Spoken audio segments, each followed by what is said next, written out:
हाँ, सामान मिलने पर तो बहुत कुछ बदला है।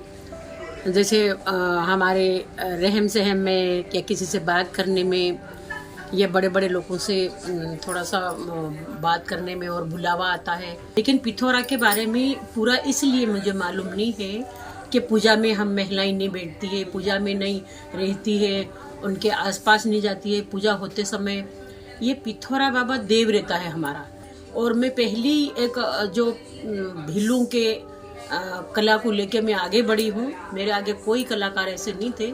कलाकार तो हूँ, लेकिन आदिवासी में ही रहना चाहती हूँ, उसी का जन्म लेना चाहती हूँ। नमस्कार, स्वागत है हमारे इस खास पेशकश में जिसका नाम है पद्मश्री सीरीज, जिसमें हम अलग अलग लोगों से अलग अलग पद्मश्री से आपकी लगातार मुलाकात करवाते हैं। आज की हमारी खास सीरीज में शामिल हो रही हैं भूरीबाई जी, जो मध्य प्रदेश से हैं, भील आर्टिस्ट हैं और भारत की संभवतः पहली महिला आदिवासी पेंटिंग करती हैं, चित्रकारी करती हैं और मध्य प्रदेश के झाबुआ से आती हैं। तो ज़्यादा समय न व्यतीत करते हुए मैं पहला सवाल करूँगी, कितनी कठिनाइयाँ आई आपको जीवन में, एक महिला, भील समुदाय और पेंटिंग्स, कैसे जुड़ा था? शुरू में कटने तो बहुत आए, लेकिन मैंने भी थोड़ा सा हिम्मत नहीं हारी।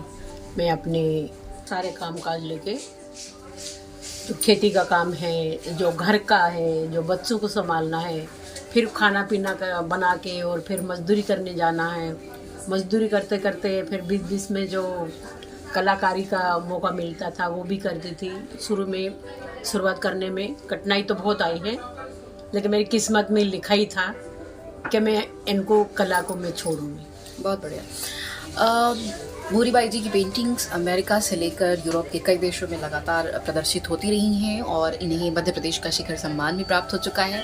तमाम तरह के सम्मान और अवार्ड इनके खाते से जुड़े हैं, बावजूद इन्होंने अपना सफ़र अभी तक छोड़ा नहीं है, यात्रा चल रही है। क्या कुछ बदला है जीवन सम्मान प्राप्त करने के बाद? हाँ, सम्मान मिलने पर तो बहुत कुछ बदला है।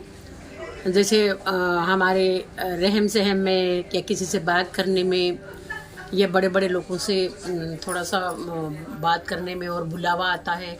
या कहीं मंत्री है, सेम है, हमारे भोपाल के सेम शिवराज सेम थे, वो हर कहीं पौधा लगाते थे। तो भूरीबाई को बुला, वाह, तो मेरे को पौधा लगाना है या कहीं उद्घाटन करना है या कहीं शुभारंभ करना है। तो वहाँ के राज्यपाल भी हैं, वो बहुत अच्छे से वो भी जानने लगे। शिवराज जी हैं, वो बहुत अच्छे से जानने लगे। तो मुझे बोलते थे कि वो भूरीबाई, पद्मश्री भूरीबाई को बुला। तो मुझे ये पहले से बहुत ही अच्छा, मतलब बातचीत करने में और लोगों से मिलने में बदलाव बहुत आया है। और मेरे परिवार भी मेरे पहचान से अब वो भी थोड़ा सा लोग बार जानने लगे हैं। और अवार्ड पद्मश्री मिलने के बाद लोग बार बहुत अच्छे से मान सम्मान करते हैं, बातचीत करते हैं, अच्छे से बुलाते हैं। और ये पहले से ज़्यादा बदलाव आया है मेरे साथ। जी हाँ, तो हम बातचीत कर रहे हैं पद्मश्री सम्मानित भूरीबाई जी से, जो भील पेंटिंग की मशहूर कलाकार हैं और न केवल देश बल्कि विदेशों में भी इनकी खूब ख्याति है। इन्होंने बचपन से ही चित्रकारी शुरू की और पिथौरा चित्रकारी के नाम से इनकी पेंटिंग्स बहुत मशहूर है, पहचानी जाती है। कुछ खासियत बताएंगे आप, क्या है पिथौरा पेंटिंग, उसमें क्या उस कला में खास है? नहीं, हमारी जो ये कला है वो मुझे खुद को नहीं पता है। ये हमारी परंपराएं हैं, वो सदियों से ही चलती आ रही है। लेकिन पिथौरा के बारे में पूरा इसलिए मुझे मालूम नहीं है कि पूजा में हम महिलाएं नहीं बैठती है, पूजा में नहीं रहती है, उनके आसपास नहीं जाती है। पूजा होते समय ये पिथौरा बाबा देव रहता है हमारा। तो पिथौरा बाबा देव रहता है, तो उसके आसपास में महिलाओं को जाना अलाव नहीं है, उसके बारे में जानकारी लेना महिलाओं को अलाव नहीं है।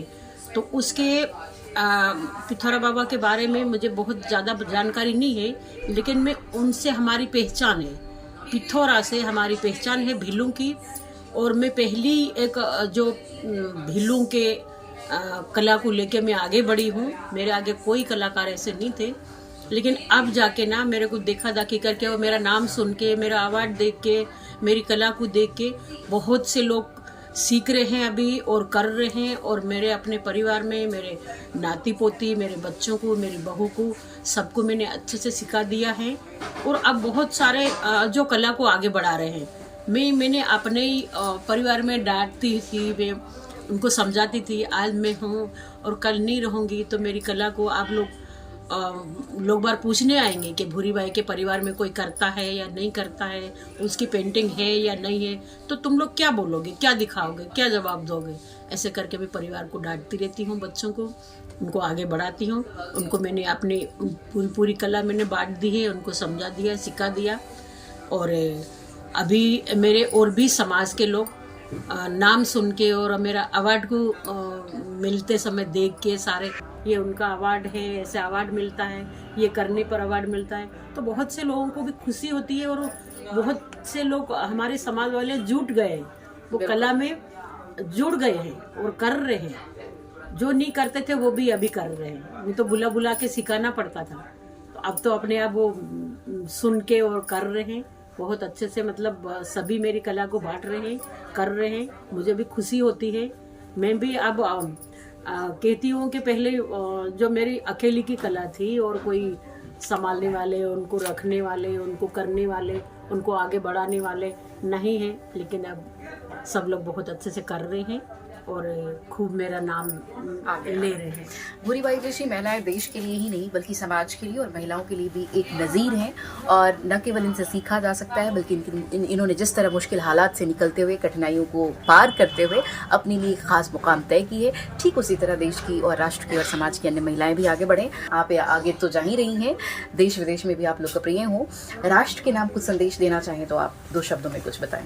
महिलाओं के लिए क्या कहेंगे आप? महिलाओं के लिए तो मैं बहुत उनको उनको धन्यवाद है, और मेरे को देख रही होगी, और बहुत से लोग देखते हैं, मेरी कला को देखते हैं, मेरा नाम भी सुनते हैं, लेकिन वैसे ही अपने जो मन करता है करने का, और उनको एक हम भी एक कला करते, तो मेरा आशीर्वाद है उनको, वो भी ऐसे ही करती रहे और करे, और वो भी उनको भी मौका मिलेंगे, एक ना एक दिन तो मौका मिलता ही है, मेहनत का फल तो मिलता ही है। एक आदिवासी जनजातीय समुदाय से आने वाली भील आर्टिस्ट हैं और देश भर में मशहूर हैं और महिलाओं के लिए बहुत प्रेरक है भूरी बाई जी, जिनकी पिथौरा पेंटिंग ने दुनिया भर में नाम कमाया है। एक अंतिम सवाल चलते चलते, आप अगले जन्म क्या बनना चाहेंगी? क्या भूरी बनना चाहेंगी या भील आदिवासी में भूरी बनकर आना चाहेंगी? क्या कहती हैं आप? नहीं, वो तो फिर बस ऊपर वाले के और सब लोगों का आशीर्वाद है, मुझे जो बनाए वही सही है। और कलाकार तो हूँ, लेकिन आदिवासी में ही रहना चाहती हूँ, उसी का जन्म लेना चाहती हूँ। बहुत बढ़िया। तो ये थी भूरी बाई जी, जिनका हमने वक्त लिया। इनकी यात्रा भी है, लेकिन बावजूद इसके इन्होंने अपना बहुमूल्य समय हमें दिया है। बहुत बहुत शुक्रिया। महिलाएं आपको सुन रही हैं और देश में जो जितने भी पद्मश्री सीरीज देखने वाले लोग हैं वो आपको सुन रहे हैं और वो आपको सराहेंगे भी। उम्मीद करते हैं हम किसी और खास एपिसोड में, किसी खास कार्यक्रम में, किसी और पद्मश्री से जल्दी मुलाकात करते हैं।